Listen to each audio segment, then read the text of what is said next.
今天来跟大家介绍一下今天新买的一个所谓那个车用的气氛灯啊，那它是由4个灯组所组成的，也就是说，我这个车上呢，你看啊，它前后左右，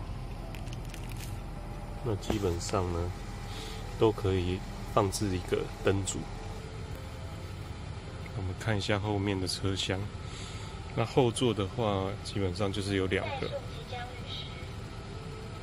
当然，我们可以把这个气氛灯放靠里面一点，那这样子看起来就比较没有那么亮，所以整个后座的感觉大概是这样子。那可以看到说，这一个香氛灯呢，它一组的话，它就是有3个 LED 蓝光的哦。然后呢，它这个后面有一个夹子，应该是一个铁板，可以用那个它附的双面胶把它固定在这个车子的座椅，或者是车子的中间这个龙骨的地方。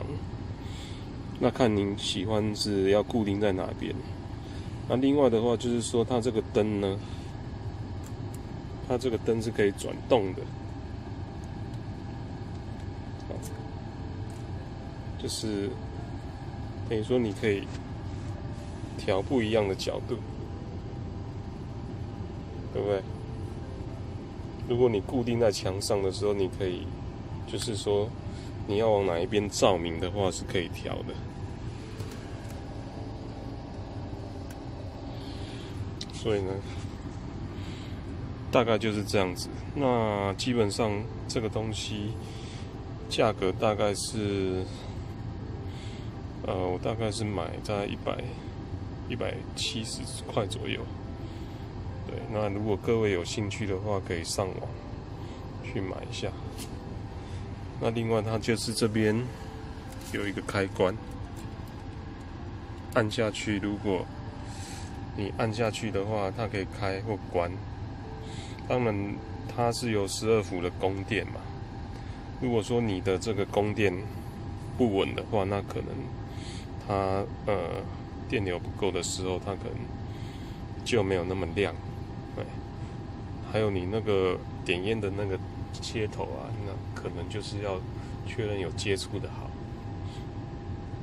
那这边的缺点，我是觉得它那个开关的话，就是基本上就是比较好像没有设计的很好，就是你按下去，有的时候如果没接触好的话，它就变断路，就不会亮。那多按几次的话，后来情况有改善，所以呢，170块觉得改善一个车体的气氛。那如果有东西掉，也可以用这个来照明一下，基本上觉得还可以啦。那在这边跟大家介绍一下 ，OK， 那就这样了，谢谢。